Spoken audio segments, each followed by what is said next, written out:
حسبنا الله ونعم الوكيل نعم المولى ونعم النصير. أعوذ بالله السميع العليم من الشيطان اللعين الرجيم. بسم الله الرحمن الرحيم. الحمد لله رب العالمين، والصلاة والسلام على أشرف الأنبياء والمرسلين، سيدنا وشفيعنا وطبيب نفوسنا وحبيب قلوبنا أبي القاسم محمد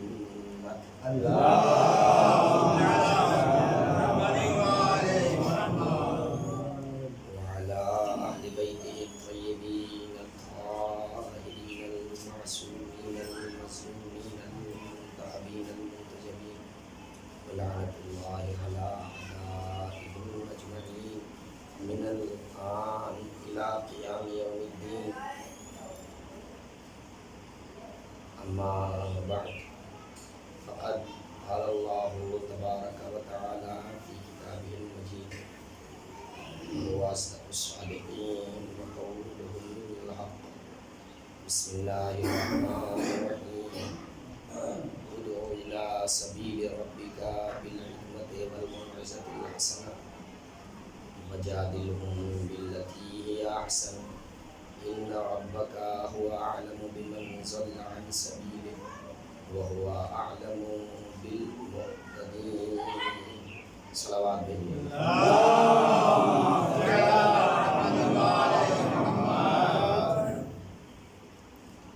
عزیزان گرامی قدر، بزرگان عزیز، پروردگار عالم کا سورہ مبارکہ نحل میں ارشاد ہو رہا ہے کہ میرے حبیب لوگوں کو دعوت دو ہمارے راستے کی طرف، اپنے رب کے راستے کی طرف، حکمت کے ذریعے، یعنی عقلی دلیلوں کے ذریعے، والموعظۃ الحسنہ اور بہترین نصیحتوں کے ذریعے، وجادلہم باللتی ہی احسن، اور اگر دین کے کسی مسئلے میں، کسی ایشو پر کسی سے گفتگو کرو تو ایسی گفتگو ہو جو بہترین گفتگو کہلاتی ہے، جس کے اندر نرمی ہو، ملائمت ہو، اسے کہا جاتا ہے جدال احسن. ان ربک هو اعلم بمن ضل عن سبیلہ. اب اتنی ذمہ داری تمہاری ہے کہ لوگوں کو عقلی دلائل کے ذریعے سے اپنے پروردگار کے راستے کی طرف لے کر آؤ، دعوت دیتے رہو، نصیحتوں کے ذریعے لوگوں کو بلاتے رہو، بہترین گفتگو کے ذریعے، نرم انداز کے ذریعے لوگوں کو بلاتے رہو. اتنی ذمہ داری تمہاری ہے. اب اس کے بعد بے شک تمہارا رب واقف ہے کہ وہ کون ہے جو اس کے راستے سے بھٹک گیا ہے، اور اس بات سے بھی واقف ہے کہ کون وہ ہے کہ جو ہدایت یافتہ ہے. ان ربک هو اعلم بمن ضل عن سبیلہ وهو اعلم بالمهتدین. جو لوگ ہدایت یافتہ ہیں ان سے تمہارا رب بہتر طریقے سے واقف ہے. یعنی تمہارا کام ہے اپنی ذمہ داریوں کو ادا کرتے رہنا. قرآن مجید کی کوئی بھی آیت ہو، خطاب پیغمبر سے ہوتا ہے، لیکن مراد وہاں پہ مسلمان ہوتے ہیں. اگر کہا جا رہا ہے نماز قائم کرو تو ایسا تو ہے نہیں کہ رسول پر نازل ہوا تو رسول کی ذمہ داری تھی، نہیں. رسول کے بعد مومنین جو اسلام کو قبول کر چکے ہیں ان کی ذمہ داری بنتی ہے کہ نماز کو قائم کریں. ویسے ہی ارشاد اگر یہ ہو رہا ہے کہ اپنے رب کے راستے کی طرف بلاؤ تو یہ رسول سے نہیں، ہم سب سے کہا جا رہا ہے کہ اگر ہم صحیح دین پر چل رہے ہیں، اللہ کے صحیح راستے کو سمجھ چکے ہیں، تو پھر دوسرے لوگوں کو بھی اس دین کے راستے کی طرف، اس صراط مستقیم کی طرف بلاتے رہیں. اور اس کے لیے قرآن مجید نے بتایا، طریقہ بھی بتایا کہ 3 طریقے ہیں: عقلی دلیلوں کے ذریعے، بہترین نصیحتوں کے ذریعے، اور بہترین نرمی والی گفتگو کے ذریعے نرم انداز کے ذریعے لوگوں کو سمجھاتے رہو۔ یہ قرآن مجید نے بتا دیا کہ دیکھو تمہاری گفتگو کا طریقہ اور لوگوں کو دعوت دینے کا طریقہ یہی ہونا چاہیے۔ یعنی قرآن مجید نے یہ بھی بتا دیا کہ اگر تم کسی کو سمجھا رہے ہو تو پھر اس میں کوئی ایسی بات نہیں ہونی چاہیے کہ جس سے سامنے والا ناراض ہو جائے۔ لوگ اپنی غلطیوں کی طرف متوجہ ہو جائیں، یہ اچھی بات ہے۔ اگر کوئی انسان غلطی کر رہا ہے شرمندہ ہو، ناراض نہ ہونے پائے، یہ دو الگ الگ چیزیں ہیں۔ اسی لیے قرآن مجید نے کہا کہ بہترین گفتگو کے ذریعے لوگوں کو سمجھاؤ۔ لیکن آج سب سے بڑی پرابلم ہمارے ساتھ یہی ہے کہ مسلمان اگر عمل نہیں کرتا ہے تو وہ رسول اکرم کی حدیثوں کا کلمہ تو لوگ پڑھ رہے ہیں، لا الہ الا اللہ محمد رسول اللہ، اور اگر کوئی سمجھانے کے لیے آتا بھی ہے تو کہتے ہیں ہم آپ سے کیوں دین لیں، آپ کتنا جانتے ہیں۔ تو مسئلہ یہ ہے کہ اگر آپ علماء سے دین نہیں لیں گے تو پھر کس سے لیں گے، ہے نا؟ جو لوگ معصومین کی احادیث کو ہم تک پہنچا رہے ہیں ہمیں ان سے سمجھنا ہوگا۔ بات آ گئی ہے یہاں تک تو عرض کروں، ابھی جعفر آباد میں نے مجلس پڑھتے ہوئے ایک بات کہی تھی کہ کبھی کبھی ایسا بھی ہوتا ہے کہ لوگ اپنی طرف سے بھی غلطیاں کر جاتے ہیں جو مبلغین ہوتے ہیں۔ مثال کے طور پہ کوئی مبلغ آتا ہے کسی ٹاپک پہ کہتا ہے ایسا ہونا چاہیے، کوئی کہتا ہے ایسا نہیں ہونا چاہیے، تو پھر پریشانی یہ ہوتی ہے انسان سمجھ نہیں پاتا کہ پھر ہم کس کی بات مانیں۔ جیسے میں آسان سی ایک بات آپ کے سامنے رکھوں، اتحاد بین المسلمین، مسلمانوں کے درمیان اتحاد ہونا چاہیے۔ اچھا، اسی منبر پر دو طرح کے خطیب آ جاتے ہیں۔ بعض وہ خطیب بھی ہیں جو کہیں گے کہ اتحاد بین المسلمین ہونا چاہیے، دلیلیں بھی دیں گے، آیتیں بھی سنائیں گے، حدیثیں بھی سنائیں گے۔